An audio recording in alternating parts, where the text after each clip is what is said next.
आळी पुरविली आळी जे जे केली ते ते काळी। महाराज देव इच्छा पूर्ण करतोय, देव इच्छा पूर्ण करतोय। महाराज सांगतोय कोण सांगू तुम्हाला, सांगतोय कोण? आज जर प्रकाश महाराज साखरे बाबुळकरनी गावकरनी तुम्हाला सांगितलं की दादांनो मंदिरात जा, देवाचं भजन करा, देव तुमची इच्छा पूर्ण करतोय, तुम्हाला हे पटल? नाही पटणार महाराज, कारण माझा तो अधिकार नाही, माझा तो अधिकार नाही। अधिकार असला पाहिजे सांगायला। मग तुकोबराया सांगतात काय? तुकोबरायांचा अधिकार, तुकोबरायांचा अधिकार होता तितका? ऐका दादा, तुकोबरायांचा अधिकार सांगून जाईल गड्या 2 मिनिटात। आता या ठिकाणी या क्षणाला संतोष महाराज, तुम्ही असाल मी असेल, कीर्तनकार, गायक, टाळकरी, मृदंगवादक, यूट्यूबवाले, श्रोते मंडळी, सिस्टीमवाले, स्वयंपाकवाले, जेवणारे, झोपणारे, सगळे कोणी असू द्या, प्रत्येकाला एका गोष्टीची भीती आहे। ती भीती म्हणजे काळाची भीती आहे, ती भीती म्हणजे मरणाची आहे। आता इथं आहे कोणी ज्याला मरणाची भीती नाही? महाराज प्रत्येकाला मरणाची भीती आहे दादा। पण ऐका दादांनो, माझ्या तुकोबरायांचा अधिकार सांगतोय। अरे जगाला ज्या तुकोबराय हात छातीवरती हात ठेवून सांगतात दादांनो ऐका, या जगाला नवे नवे तुम्हा प्रत्येकाला जो काळ उचलून नेतोय ना, त्या काळाच्या माथ्यावरती आम्ही पाय दिला। काळ खाया पाय आम्ही माथा दिला, पाय आम्ही माथा दिला,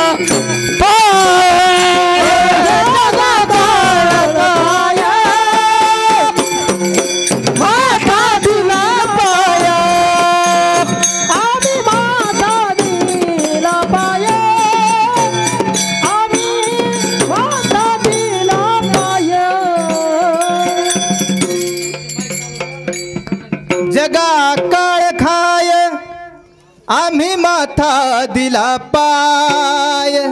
तुकोबराय छातीवर हात ठेवून सांगतात दादा, तुम्हाला जो काळ रोज खातोय ना माय बाप हो, त्या काळाच्या माथ्यावरती आम्ही पाय दिला।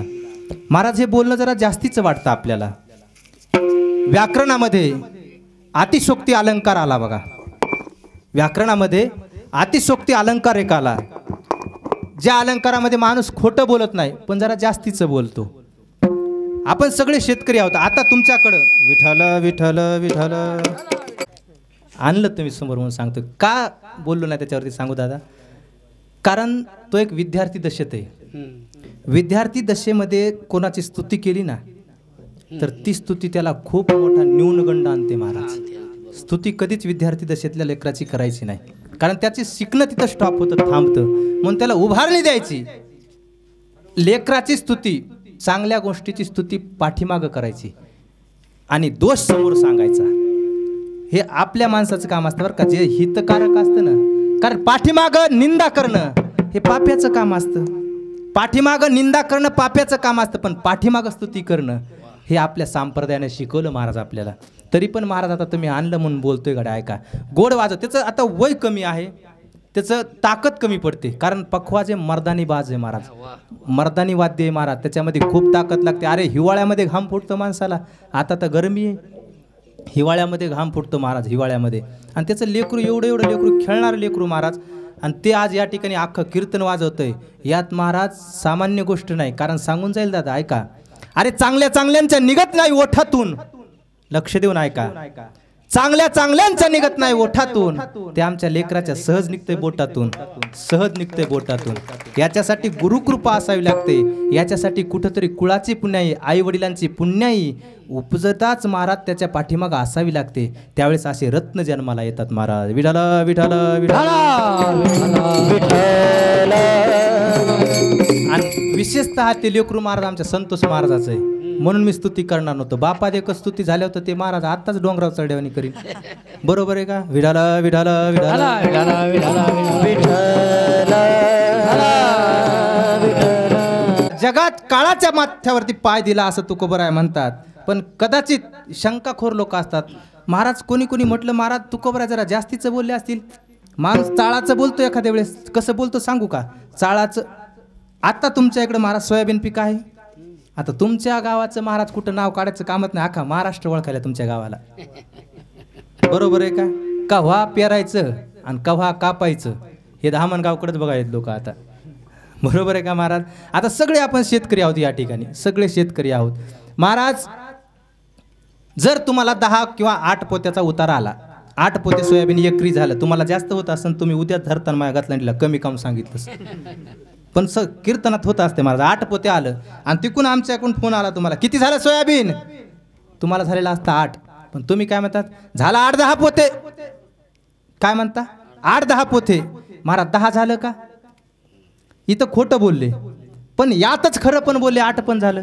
याला खोटंही नाही खरं नाही, याला अतिशोक्ती अलंकार म्हणतात शास्त्रानं. व्याकरणामध्ये व्याकरण शास्त्र आहे ना, याच्यामध्ये अतिशोक्ती अलंकार ज्या त्यामध्ये थोडासा जास्तीचं बोलण्याची परवानगी असते माणसाला. तसे जास्तीचं बोलणं असेल तुकोबरायाचं की आम्ही काळाच्या माथ्यावरती पाय दिला, भक्ती असेल त्यांची तेवढी, पण ज्ञान काय होतं, ज्ञानाचा अधिकार काय होता. ऐका दादा, ज्ञानाचा अधिकार सांगेल. अरे ज्या काळामध्ये तुम्हा आम्हाला काव्य करण्याची, शास्त्र पठन करण्याची, वेद पठन करण्याची परवानगी नव्हती ना, त्या काळामध्ये तुकोबरायांनी महाराज दोन्ही हात वर करून, अरे दोन्ही हात वर करून जगाला उपदेशून म्हणावं वेदाचा तो अर्थ आम्हासीच ठावा.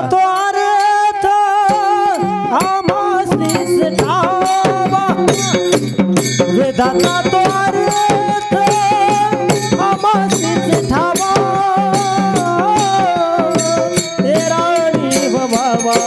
भार माथा भार माथा तेरा नहीं बाबा भार माथा. वेदाचा तो आवाज ठावा. वेदाचा तो आवाज ठावा.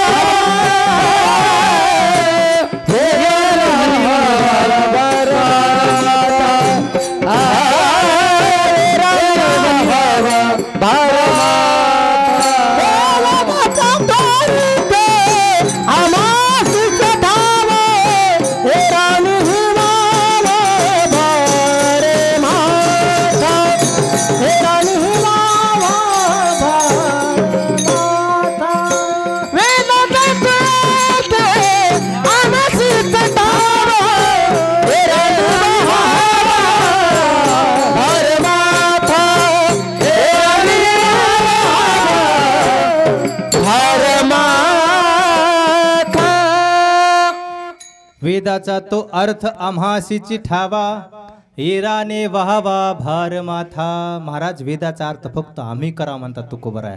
काय अधिकार असेल आमच्या तुकोबरायाचा. आणि ते तुकोबराया महाराज आज जगाला उपदेशून म्हणतात की दादांनो, अरे तुमच्या मनातली इच्छा, तुमच्या मनातलं मनोरथ जर पूर्ण करायचं असेल ना, माझ्या देवाला शरण जा. का जा महाराज, कारण त्यांना शरण गेलं ना की आमचा देव काय करतो ते अभंगाच्या पहिल्या चरणामध्ये.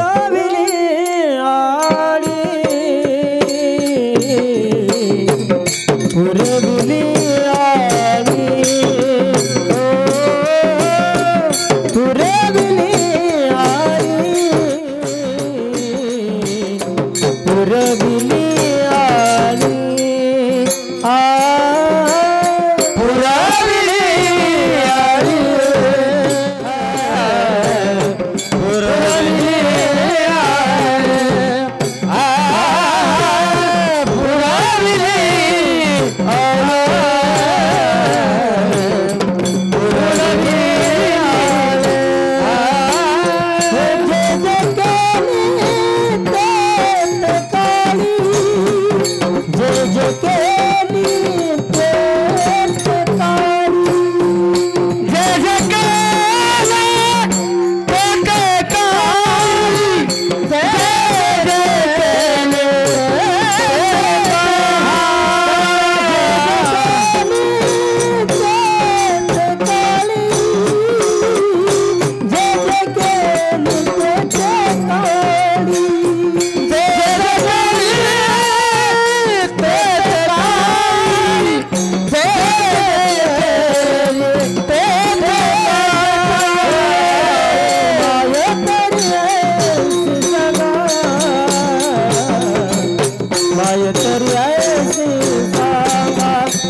पुरविली आडी.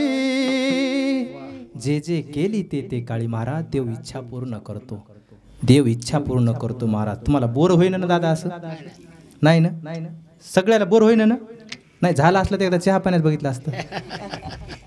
महाराज विनोदाचा भाग सोडा, हे जास्तीचं बोलणं झालं विनोदाचं. महाराज आता विनोद करणं बी अंगावर आले. एका गावात असंच म्हणलं मी, चहा पाण्याचं बघितलं असतं. एक जण आडमुठ होता, जरा उठला, आण बरं म्हणला, तू चहा पितोच. कुठून आणा म्हणला महाराज, इथं का घर का काय आपलं? बरोबर, म्हणून आता टाळायलो महाराज. कुठंच विनोद, घरी बी विनोद करीन महाराज. आता मी घरी बी अंगावे आलाय महाराज. एकदा असंच महाराज मी नवीन शर्ट नेलं, 4,500चं शर्ट घेतलं. तुमच्याच पाकिटावर घालो, घरून थोडंच आहे. 4,500चं शर्ट घरी नेलं महाराज. आणि घरी गेल्या गेल्या आवाज आला, काय आणलंय? आता इतक्या जोरात आई बोलत नसते, तुम्हाला माहिती आहे कोण बोललं असं. सगळ्याला पोटकिडी आहेत महाराज आपण याच्यात, बरोबर आहे का? मी म्हणलं शर्ट. ती जवळ आली, ती म्हणजे कळायला ना तुम्हाला मग बोलणं. हां म्हणजे कसं झालं आता, मी काय थोडा लांबचा आहे, तेवढा काही लांबचा नाही, पण भाषात प्रांत भाषात फरक असतो, बरोबर आहे. आणि ते त्यातली त्यात पुन्हा त्या बायकोला काही म्हणायचं निघाले. काही म्हणाले तू लोक आता, काही बी, कुठं कुठं खटकं, कुठं कुठं भांडवल, कुठं माणसं, कुठं घर, कुठं पिलू. आता हे का म्हणायच्या गोष्टी आहेत का महाराज? काही बी निघाले महाराज, काही बी. मी एका गावात 4 वर्ष झालं जातो महाराज कार्यक्रमाला. तिथे एक माणूस आहे, पांचटे माणूस, गावाचं नाव सांगत नाही. तिथं गेलं ते दरवर्षी भेटतंय, जय हरी. मग तसं जय हरी, ते म्हणते चा. आता चा म्हणल्या माणूस पहिल्यानंच हो म्हणते का? राव द्यानं इतकं म्हणते ना माणूस. प्याचा जरी असलात काय म्हणते? राव द्यानं. जय हरी चा, राव द्यानं. बर बर बर बर बर बर इतकंच म्हणते, निघून जाते. किती वर्ष? 4 वर्ष. जय हरी चा, बर बर बर बर बर गेला निघून. जय हरी चा, बर. आता सगळंच म्हणून दाखवू का मी? समजा ना आता 4 वर्ष, 4 वर्ष झाले महाराज. आणि 5व्या वर्षी, याच वर्षी मी तिथे गेलो महाराज, कार्तिकी झाल्यावर. एक जण असाच गावातला भजन्या म्हणला, महाराज हे प्रत्येक महाराजाला तंग करायले, जे हरी चान बरोबर म्हणून पुढे चालले. या कला येणं 5-6 वर्षात पाजला नाही चहा. मी म्हणलं आज याचा चहात पिऊ. महाराज ते समोरून आलं, जय हरी. म्हणलं जय हरी नाही, काय नाही, चहा घेऊ. महाराज आता आम्ही 12 गाव हिंडायलो, आम्ही त्याच्यापेक्षा 65. चहा घेऊ म्हणलं. ते महाराज माझ्या पुढचं निघालं. ते म्हणला महाराज चहाची काय मामलत आहे. बोलायला हुशार असते ते न पाजणारे, लय हुशार याच्याकडं, लय भांडवल शब्दाचं. त्याच्यावर तुम्ही का लय आले का चहावून महाराज? लाख मोलाचे माणसं तुम्ही, 1.5 रुपयाची चहाची काय मामलत महाराज? बाबा बाबा बाबा तुमच्यासारख्याचे पाय आमच्या घराला लागणं आमचं नशीब महाराज, पण कुठंतरी कमी पडायले. मी म्हणलं काय झालं? काय सांगू महाराज, चहा पाजला असता पण आमचा पसाराच घरी नाही. मी म्हणलं पसारा नाही? नेमकं पत्ती नाही, चहा पावडर, साखर नाही, पातेलं नाही, सिलेंडर संपला, चाळणी नाही, नेमकं नाही काय? ते म्हणलं महाराज लेच येडे दिसायला, पाजणं ना करणं, लेच येडे दिसत. मी म्हणलं का रे बाबा? अहो मला पसारा म्हणजे बायको. आता लक्ष घ्या, पसारा म्हणजे बायको होतंय का?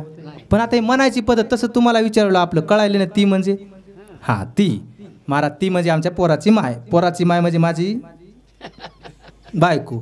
आता इतकं उलगड सांगत नाही, इतकं सांगायचं मला दोरी आणा फाशी घेतो. ते का वेदांतात आहे का काय महाराज? सोप्या सरळ भाषेत आहे. विठाला विठाला हरी विठ्ठल विठ्ठल. महाराज जसं शर्ट घरी घेऊन गेलो, मी जरा जास्ती बोलणं कसं अंगावाला सांगत होतो. तिने लगेच विचारलं काय आणलंय? मी म्हणलं शर्ट. बघू द्या. हातात घेतलं महाराज. काय सूत पाहत्यात असं कोणाला ठाव काय कळत येतं? कळत असं रे बाबा मावल्यानं तुम्हाला. पुन्हा तुम्ही म्हणता याला काय लागले, आपल्याला कळत नाही अजून. महाराज असं केलं म्हणले माय सूत नरम आहे.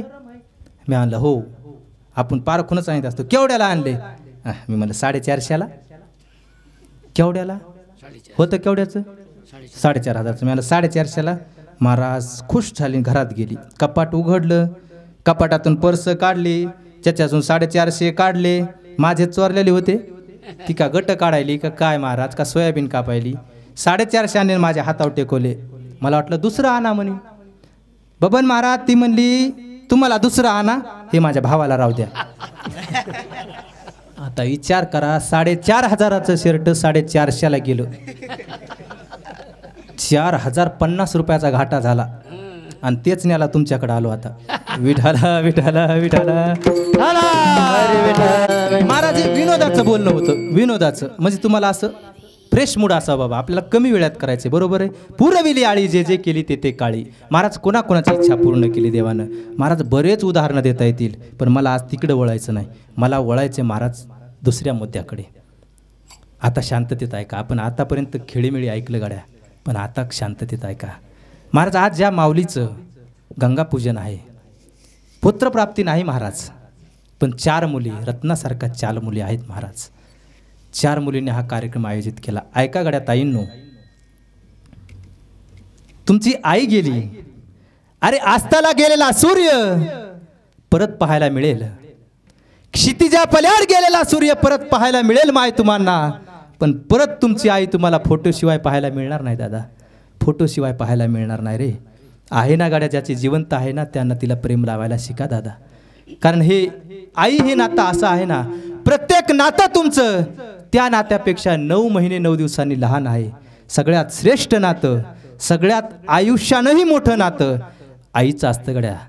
आईचं अरे स्वतःचं अस्तित्व संपवते आणि आपल्या लेकरांचं भविष्य घडवते ना, ती माय असते दादा. माय असते ती. ऐका ताईंनो, ऐका मायानो, ऐका दादांनो, काय असतं माईचं हृदय. अरे लहान होतो आपण, लहान होतो, नव्हतं जेवायला येत दादा आपल्याला. त्या आईनं रुचेल पचेल झेपेल असा घास आपल्या मुखात घालावा आणि आपल्याला जगवावं गड्या. अरे नव्हतं चालायला येत, हाताला धरावं आणि एक एक पाऊल टाकून आपल्याला चालायला बालकाचे चाली माता चालली पाऊल घाली, माता चालली पाऊल घाली, चालली पाऊल घाली, चाले माता पाऊल घाली, माता चालली पाऊल घाली, माता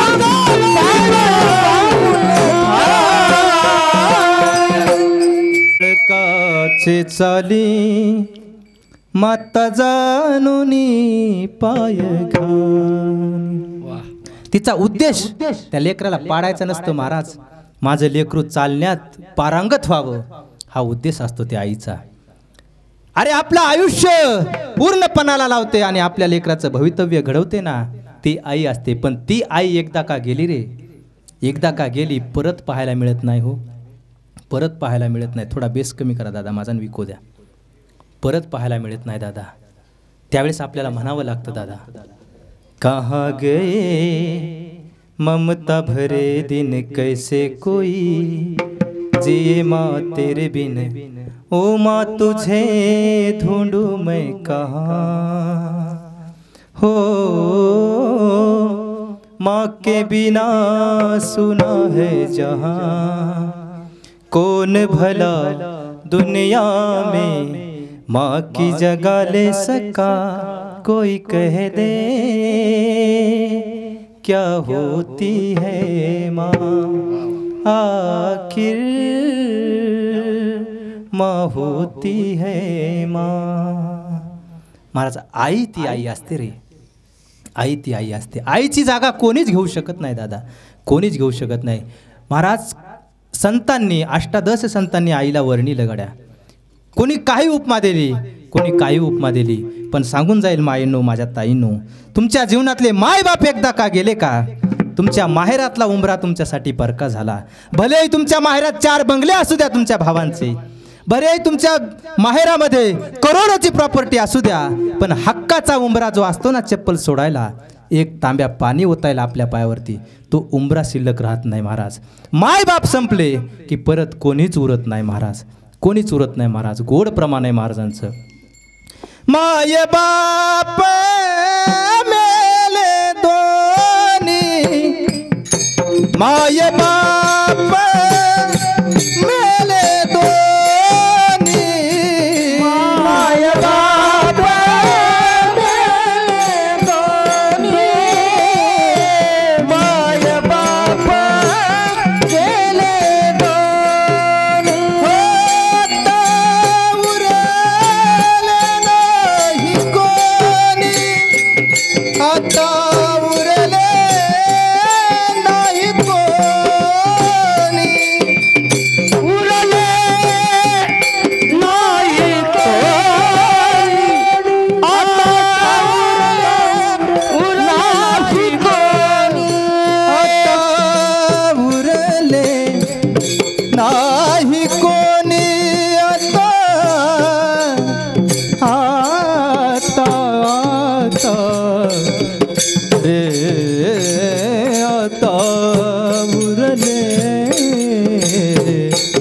नाही कोणी आता उरले नाही कोणी आता उरले नाही कोणी माय बाप मेले दोन्ही माय बाप मेले दोन्ही आता उरले नाही कोणी हे आला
आता उरले नाही कोण आता उरले नाही नाही कोणी नाही नाही नाही कोणी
महाराज एकदा मायबाप गेले ना परत त्या गावात त्या माहेरामध्ये माता माऊल्यांना उंबरा उरत नाही महाराज. किती दुष्ट मुलगा असू द्या हो, किती दुष्ट मुलगा असू द्या, आई त्याच्याविषयी कधीच वाईट चिंतत नाही.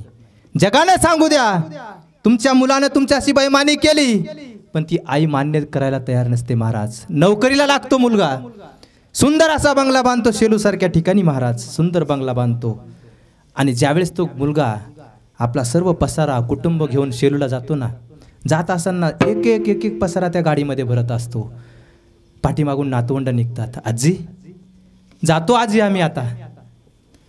अरे त्या घरातली सून निघते, पाठीमागं पण फिरून पाहत नाही रे त्या सासूकडे. एक नातवंड पळत जातं, आजी तू नाही का ग येणार आमच्या सोबत?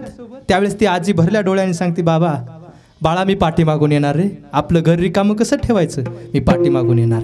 महाराज तो मुलगाही येतो आई म्हणतो आणि जाऊन त्या वाहनात बसतो. सर्व कुटुंब सर्व पसारा शेलूला निघतो.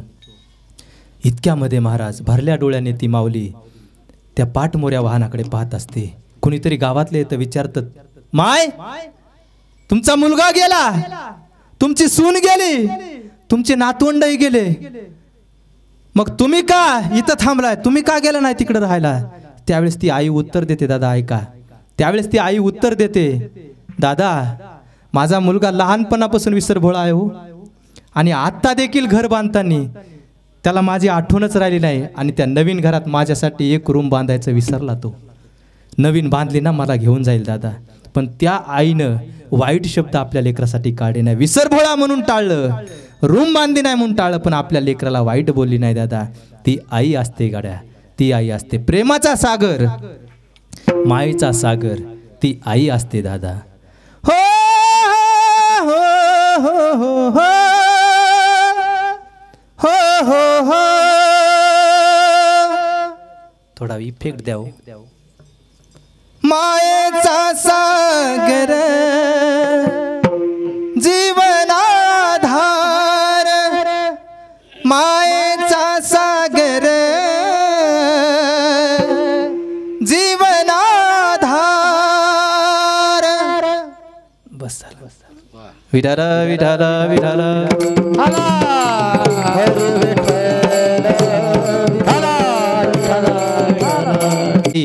आज या 4 मुलींना सोडून गेली दादा. इथं येणारा प्रत्येक जात असतो महाराज, प्रत्येक उपजेते नासे नासिले पुनरपी दिसे, हे घटिका यंत्र जैसे पामर जीव पामर जीव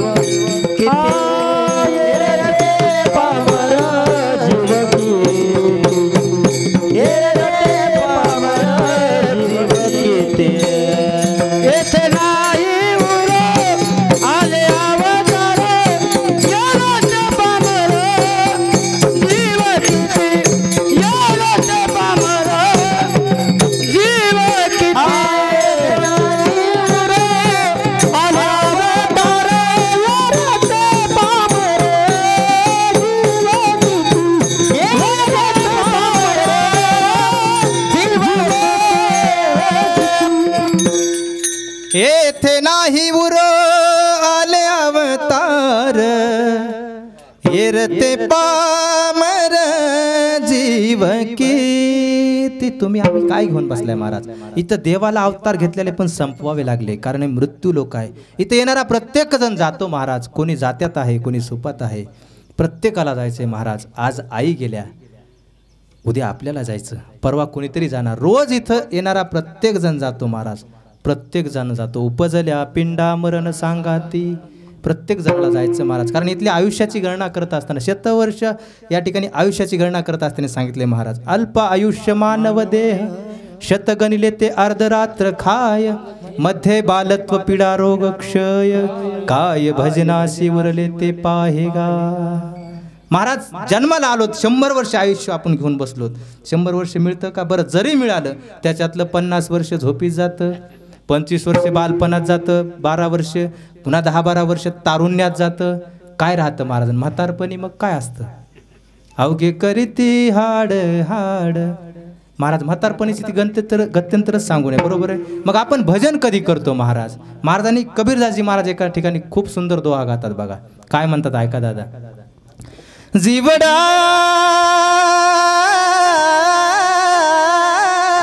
जीवडा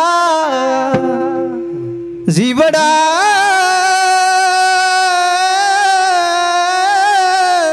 जीवडा, 2 दिन का महिमा कब से मरोगे रा,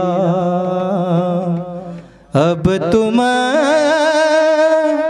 कब से मरोगे रा. बालपना जो खेल गवा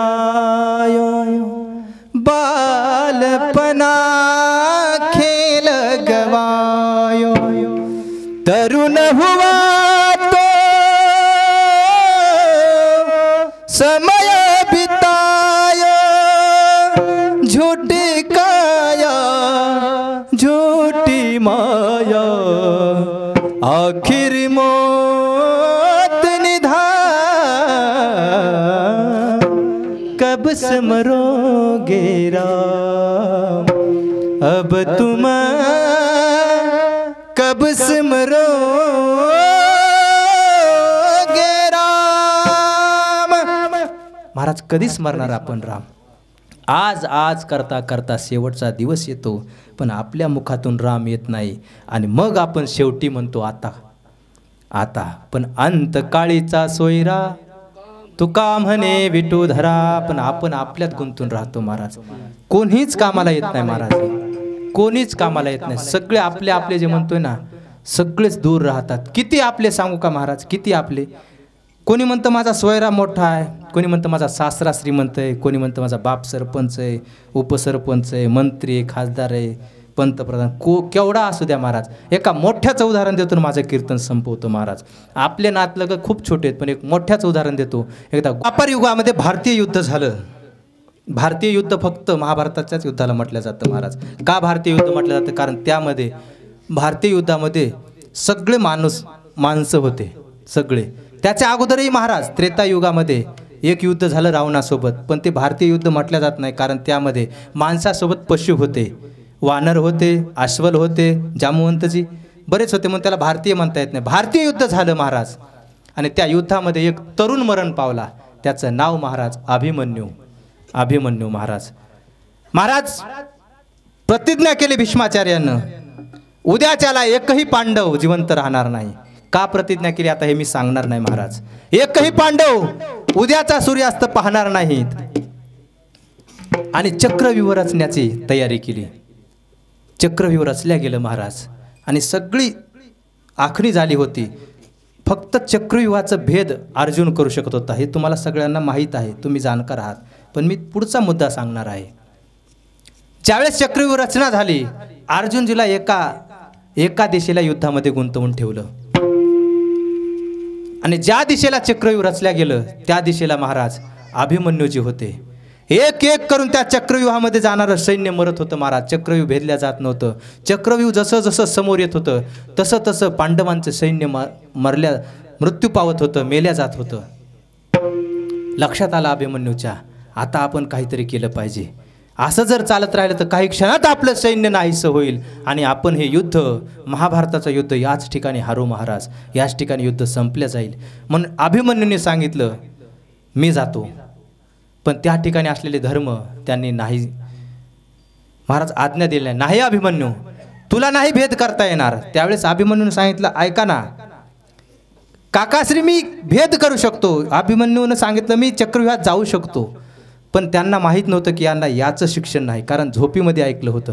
अभिमन्यूची आई उत्तरा, अभिमन्यूची आई सुभद्रा, ज्यावेळेस महाराज त्या चक्रव्यूहाची रचना, त्याचा भेद हे शिकवलं जात होतं ना, सांगितलं जात होतं, त्यावेळेस फक्त आतमध्ये शिरेपर्यंत ऐकलं आणि नंतर झोपली. तितक्यात महाराज अघटित घडलं. ती झोप एवढी मुळावर आली, पोटचा गोळा महाराज मुकावं लागलं. म्हणून कीर्तनात माऊल्यानो कधीच झोपायचं नाही, कधीच झोपायचं नाही. कीर्तनात कधीच झोपायचं नाही. झोप आली ना, शेजारचीनं चिमटा घ्यायचा, दुसरीला पण उठवायचं, कारण झोप खूप मुळावर येते. ऐका दादा, अभिमन्यूने सांगितलं मी आत जातो. महाराज ते मृत्यू पावणारं सैन्य पाहिलं आणि धर्मालाही वाटलं आता याला आत जाऊ द्यावा, म्हणून आत गेला महाराज. भेद करत करत अभिमन्यू आत गेला. आत गेल्यानंतर एकटा अभिमन्यू, 22.5 वर्षाचं वय होतं, फक्त 4 दिवस कमी होते 22.5 वर्ष व्हायला. 22.5 वर्षाचा तरुण त्या चक्रव्यूहामध्ये जाऊन महाराज 22 योद्ध्याशी लढत होता. 22 योद्ध्यांशी एक एक युद्ध येत होता महाराज. एक एक युद्ध महारथी रथी म्हटल्या जात होता. त्यामध्ये महाराज भीष्माचार्य असतील, कर्ण असेल, असे 22 योद्धे होते महाराज. प्रत्येकाला तो योद्धा महाराज सामोर जात होता, आणि पारंगत असलेला अभिमन्यू त्यांना हार पत्करत हरवत होता. पण लक्षात आलं हा एकटा असून एकेकाला नाही ऐकणार. महाराज कोणीतरी पाठीमागून वार केला, आणि 22 वर्षाचा तरुण त्या रणांगणामध्ये पडला. जसा पडला तसं महाराज एक दोघांनी परत वार केले, आणि रक्ताच्या थारोळ्यामध्ये अभिमन्यू आता शेवटच्या घटका मोजत होता. शेवटच्या घटका तितक्यामध्ये बातमी पसरली, अभिमन्यूचा वध झाला. अभिमन्यू चक्रव्यूहामध्ये अडकला गेला, त्याचा वध झाला. माझा प्रत्येकाकडे ही बातमी पसरत होती. ती बातमी जशी एका सेवकाला कळाली ना, सेवकाला कळाली, तसा सेवक महाराज धावत धावत घोड्यावरती घोडस्वार झाला आणि महाराज महलाकडे आला. तो पहिला आला सुभद्रेच्या महलाकडे. त्यावेळेस सुभद्रा आई साहेब महाराज पूजा करत होत्या. जसा सेवक दारात आला, महाराणी महाराणी चक्रव्यूहामध्ये राजकुमार अडकल्या गेले आणि तिथं त्यांचा अंत झाला. हे शब्द जसे कानावरती पडले ना, पूजेचं ताट हातातून खाली गळालं, दिवा विझल्या गेला, अपशकुन झाला महाराज. तशी ती धावत आली महाराज. डोळ्यातून अश्रू गळत होते, पण एका वीराची पत्नी होती महाराज, अर्जुनासारख्याची पत्नी होती आणि एका वीर कुमाराची माता होती. लगेच अश्रू आवरले आणि एक कागद घेतला आणि त्याच्यावरती लिहायला सुरुवात केली. त्या काळात मशीपत्र म्हटलं जात होतं. मशी म्हणजे शाही. आणि त्या पत्रावरती लिहित होती महाराज. तिच्या डोळ्यासमोर आपल्या भावाचा चेहरा आला. हे जगदानंद कंदपते द्वारकाधीश भगवान, अरे सख्खी बहीण आहे तुझी, पण आजपर्यंत तुझ्याकडून काही मागितलं नाही रे. दिवाळीला साडी चोळी करू नको भगवंता.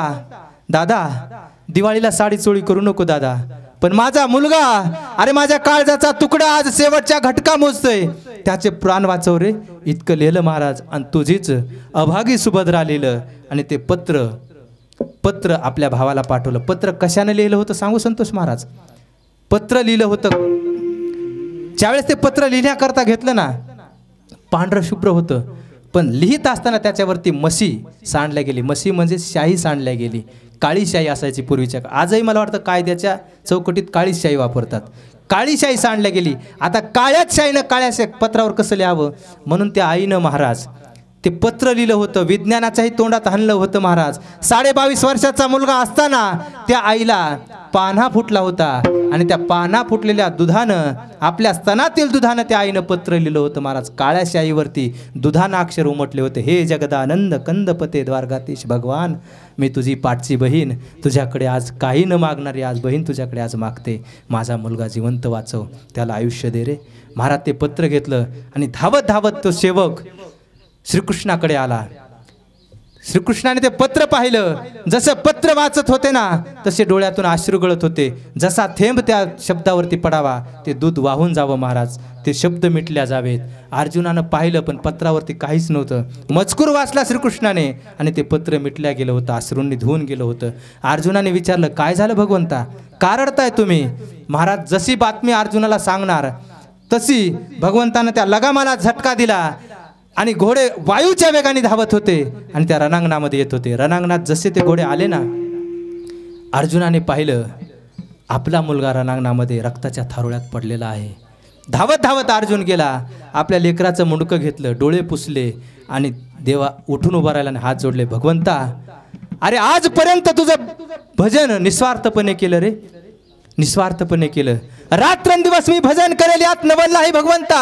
अरे मी झोपी गेलो ना, माझा रोम रोम कृष्ण कृष्ण म्हणत होता भगवंता.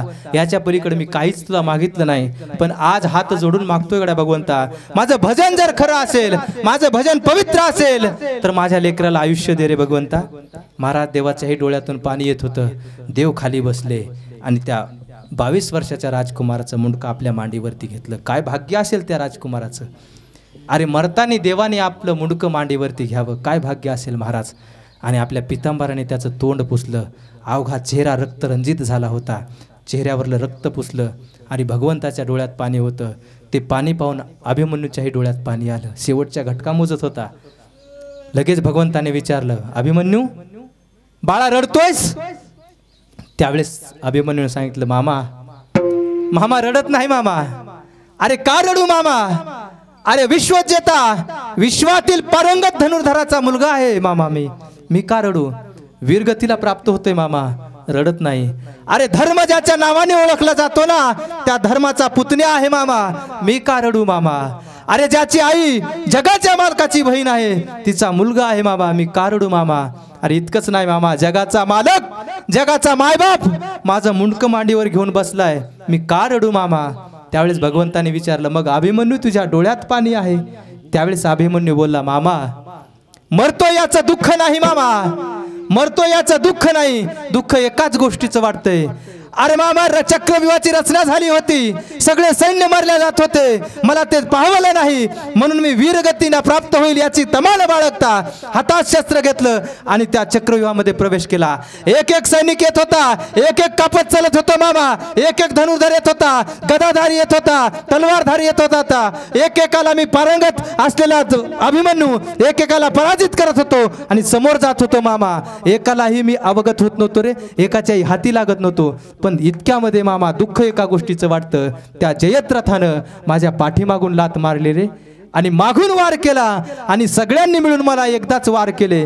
मग एक योद्धा 22 जणांना कसा पुरेल? धर्मनीती सांगते, युद्धनीती सांगते, पाठीमागून वार करू नये. मला दुःख एका गोष्टीचं आहे मामा, या दुष्टांनी 22 जणांनी मिळून मला मारलं आणि ते पण कपटनीतीनं मारलं. फक्त एक कर गड्या मामा, एक कर, फक्त 3.5 मिनिटाचं आयुष्य मला दे. किती मागितलं लक्षात असू द्या, फक्त 3.5 मिनिटाचं आयुष्य मला दे मामा. या 3.5 मिनिटाच्या आयुष्यामध्ये या 22 जणांचा मी वध करून परत मृत्यूला प्राप्त होईल मामा, इतकंच आयुष्य मला दे. आता लक्ष द्या दादा, अरे जगात धनुर्विद्येमध्ये पारंगत असलेला अर्जुनाचा मुलगा आहे. कोणाचा? जगात धनुष्यामध्ये त्या बाण कौशल्यामध्ये पारंगत असलेला अर्जुन, त्याचा मुलगा. धर्म ज्याच्या नावाने ओळखला जातो, धर्मनीतीवरती चालन करणारा राजा युधिष्ठिर, त्याचा पुतण्या. अरे सुभद्रेचा मुलगा. इतकंच नाही, जगाच्या मायबापाचा भासा तो अभिमन्यू. आणि प्रत्यक्ष देवाने ज्याचं मुंडकं मांडीवरती घेतलं, त्या क्षणाला फक्त 3.5 मिनिटाचं आयुष्य मागत होता. त्यावेळेसही देवानं फक्त अशी मान हलवली नाही. अभिमन्यू, हे माझ्या हातात नाही. विचार करा दादा, सरपंच, उपसरपंच, मुख्यमंत्री, सदस्य, सोसायटीचे सदस्य कुठं घेऊन बसलात? ज्याचा मामा जगाचा मायबाप होता, त्याला फक्त 3.5 मिनिट आयुष्य शिल्लकचं मिळालं नाही. तिथं आपली काय घेऊन बघ, काय आपण नातेगोत्याची भोगीरी सांगावी? 60 एकरचा माझा सासरा आहे, बाप 50 एकराचा धनी, हे सांगावं का आपण? जगाच्या मायबापाचा भाचा, त्यालाही आयुष्य जास्त मिळालं नाही. तिथं आपलं काय घेऊन बसला? अंतकाळीचे नाही कोणी, अंतकाळीचे नाही कोणी, अंतकाळीचे नाही कोणी, अंतकाळीचे नाही कोणी. जन हे सुखात दिला घेतल्याच, जन हे सुखात दिला घेतल्याच, जन हे सुखाचे दिला घेतल्याच, जन हे सुखाचे दिला घेतल्याच. अंतकाळीचे नाही कोणी, अंतकाळीचे नाही कोणी, जन हे सुखात दिला घेतल्याच, जन हे सुखात दिला घेतल्याच, जन हे सुखाचे दिला घेतल्याच, जन हे सुखाचे दिला घेतल्याच. जन हे सुखाचे दिल्या घेतल्याचे, अंतही काळीचे नाही कोणी. धनवंता लागे सर्व मान्यता हे जगी, सब पैसे के भाई. ज्याच्याकडे पैसा आहे त्याला तरी नातलं गय आहेत महाराज. ते बी कुठं काही सांगू का महाराज? फक्त तुमच्यामध्ये प्राण आहे, राम आहे तोपर्यंत. एकदा जीव गेला रे गेला, एकदा जीव गेला की लगेच म्हणतात आता आवरा. बरोबर, केवढा बी असू द्या, केवढा बी असू द्या, त्याला परत महाराज त्याचं काहीच भीड बाळग नाहीत, आता आवराच म्हणते तर महाराज. म्हणून काळा काळा म्हणती आता भूमी झाला भाला, काळा काळा म्हणती भूमी झाला भाला, काळा काळा म्हणती आता भूमी झाला भाला, काळा काळा म्हणती आता भूमी झाला भाला. जलाली गोच आणि गोत ऐसा करीती विचार, करिता काळा काळा म्हणती आता भूमी झाला भाला, काळा काळा म्हणती भूमी झाला भाला, काळा काळा म्हणती आता भूमी झाला भाला.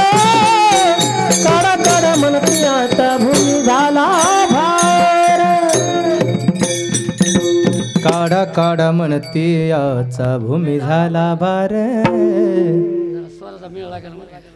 विठाला विठाला विठाला काढा काढा म्हणते याचा भूमी झाला भार. जसं मेलेल्या माणसाला आता काढा काढा म्हणतात का, आता तुम्ही म्हणत असेल आता आवरा आवरा, कारण वेळ झाला ना महाराज. बरोबर आहे का, वेळ झाला महाराज, आता वेळ झाला महाराज. प्रत्येकाला जाणं आहे म्हणून आई गेल्या याचं दुःख बाळगायचं नाही ताईंनो, कारण जगाचा भाषा राहू शकला नाही तिथं आपली काय कथा आहे.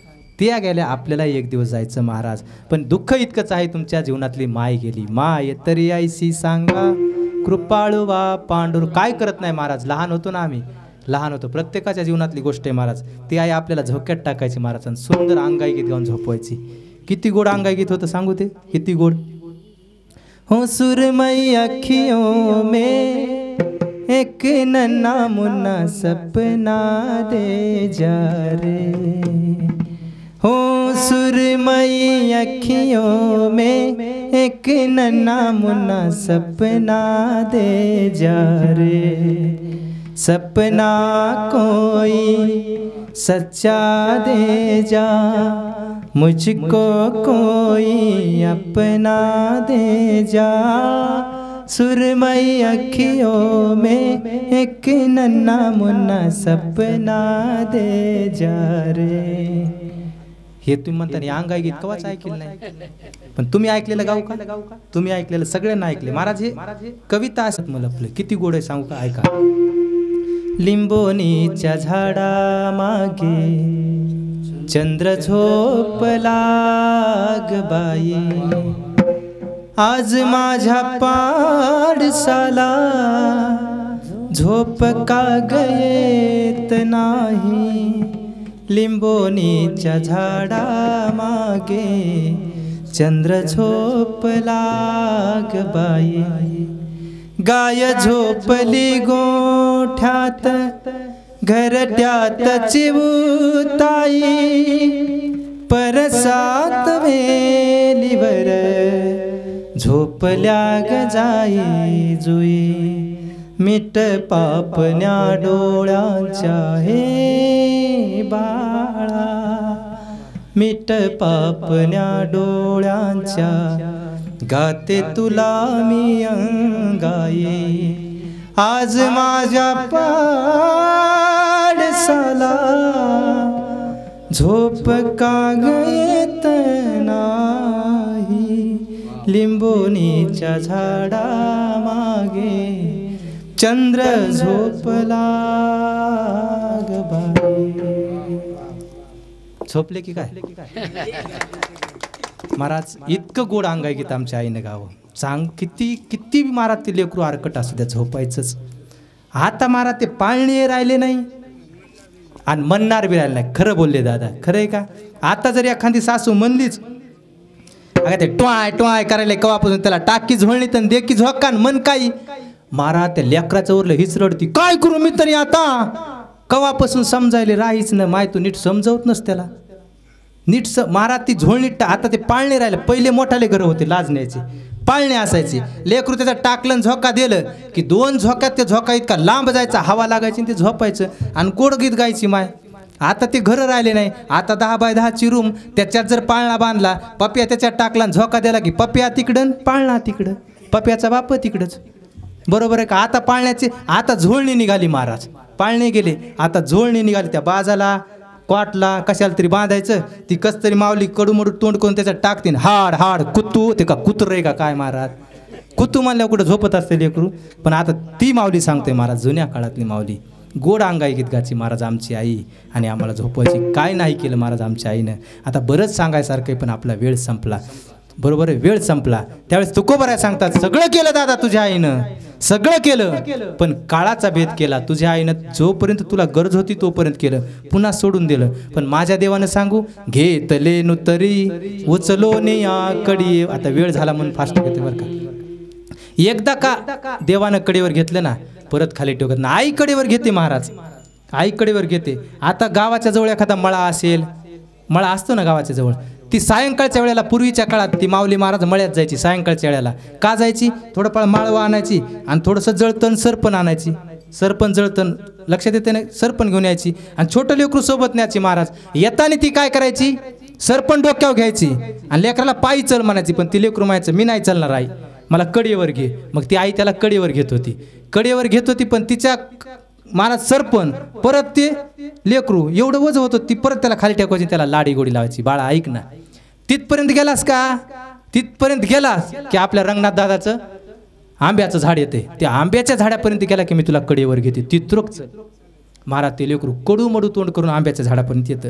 तिथं आलं की म्हणतं आई आता मी नाही चालणार गड्या, आता मला कडेवर घे. ती परत आई त्याला समजवते ऐक गड्या, थोडं तिथं गेलास का त्या बाबतीत चिचाचं झाड दिसायले, ते चिचाचं झाडापर्यंत गेला की तुला कडेवर घेते. तिथरोक चल. महाराज ते लेकरू परत रोडत पडत तिथरोक येतं. तिथं गेलं की महाराज ते खालीच बसतं, मातीत पाय हाणायला लागतं. आता ने नाही तर नको नेऊ गाड्या, मला कडाला घेतलं तर घरी येणार नाही, तर येणारच नाही. महाराज आईचा नाईलाज होतो कडेवर घेते. जशी समोर जाते तिकून एक माऊली येते आणि विचारती का ग, डोक्यावर सरपण आहे आणि 20-25 किलोचं पोरग कडेला घेतलंस, त्याला आपटकी खाली, त्याला काय कडेला घेतलंस. कोण म्हणती, ती पुढून येणारी. मग ही तिला विचारते आपटते तुला किती येत माय. ती म्हणली अजून मला व्हायचंय, झालं नाही. मग म्हणली झाल्यावर तुला कळण कसं आपटीत येतं. नाही तिला कसं कळण महाराज, तुला झाल्यावर कळण म्हणली. तिथून मारली ती माऊली पुढे गेली महाराज. पण पुढे गेलं रंगनाथ दादा तिला घर दिसतं, घर दिसलं रे दिसलं की त्याला ती सबसैल सोडून देते आणि सोडा म्हणते आता याच आहे तर ये, नाही तर इथंच खप. काय म्हणते, हे तुमच्या जीवनातलं उदाहरण आहे का नाही, इथंच खप, याच आहे ना तर ये, नाही तर इथंच खप. तिला माहित असतं याला घर दिसलंय, आता हे कुठं जात नाही. बरोबर आहे, कडेला घेतलं पण कुठपर्यंत घेतलं दादा, घर दिसेपर्यंत घेतलं. पण माझ्या देवाने एकदा कडेवर घेतलं ना, अरे भवसागरातून या तीराचं त्या तीराला नेईपर्यंत परत खाली टेकवत नाही. इतका दयाळू इतका दयाघन माझा पांडुरंग परमात्मा आहे, म्हणून त्याला शरण जा. इतकंच नाही दादा, इतकंच नाही, सरते शेवटी महाराज म्हणतात तुका म्हणे घास मुखी घाली ब्रह्मरस. देव जेव घालतो, ब्रह्मरसाचा जेव घालतो महाराज, परत कुठलीच भूक शिल्लक राहत नाही. इतका दयाळू माझा भगवंत आहे. आता मगाचपासून महाराज पाऊण तास 1 तास झालं मीच बोलतोय, हेच गातायत, तेच वाजवतेत, तुम्ही काहीच केलं नाही महाराज. विठ्ठल विठ्ठल तर म्हणलेत नाही, टाळी वाजवली नाही. तुम्हाला वाटलं आम्ही म्हणणं किंवा आम्ही टाळी वाजवणं महाराज लगेच मरणं संगच होते काय की, बरोबर आहे का. आता सगळ्यांनी महाराज मध्यंतराचं एकदा भजन घेऊ. अवघ्या 10 मिनिटात आपली कीर्तन सेवा संपलेली असेल. सगळ्यांनी हात मोकळे करा, हात मोकळे करा. माये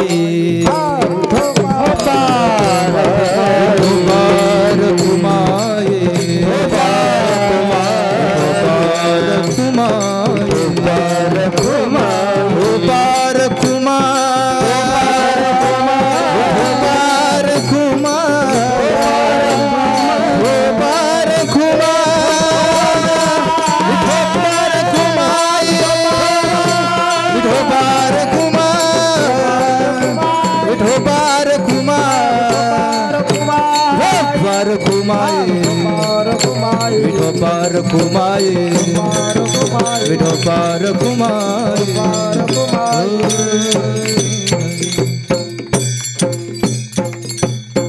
पुरविले आळे जे जे केले ते ते काळे माय तरे ऐसे सांगा. कृपाळुवा पांडुरंगा घेतले नुतरी घेतले नुतरी उचलोनिया कडियेवरी माय तरे ऐसे सांगा. कृपाळुवा पांडुरंगा तुका म्हणे घास मुखी घाली ब्रह्मरस माय तरे ऐसे सांगा. कृपाळुवा पांडुरंगा. महाराज जमेल तसं तुम्हाला रुचेल पचेल झेपेल अशा भाषेत बोलण्याचा प्रयत्न केला. अभंगाचा अर्थ असाच आहे असं माझं मुळीच म्हणणं नाही. माझ्या बुद्धीला जसा झेपला, जसा माझ्या बुद्धीला झेपला तसं बोलण्याचा प्रयत्न केला. पण इतकं का बोललो सांगू का संतोष महाराज, इतकं का बोललो. माझा खूप आवाज बसला होता, म्हणजे रात्री नव्हते, बोलता येत नव्हतं तरी पण बोललो. कारण इथं आल्यानंतर इतकं प्रसन्न वाटलं. श्रोते इतके चाणाक्ष आहेत, त्यांची दृष्टी हालत नाही आपल्यावरून.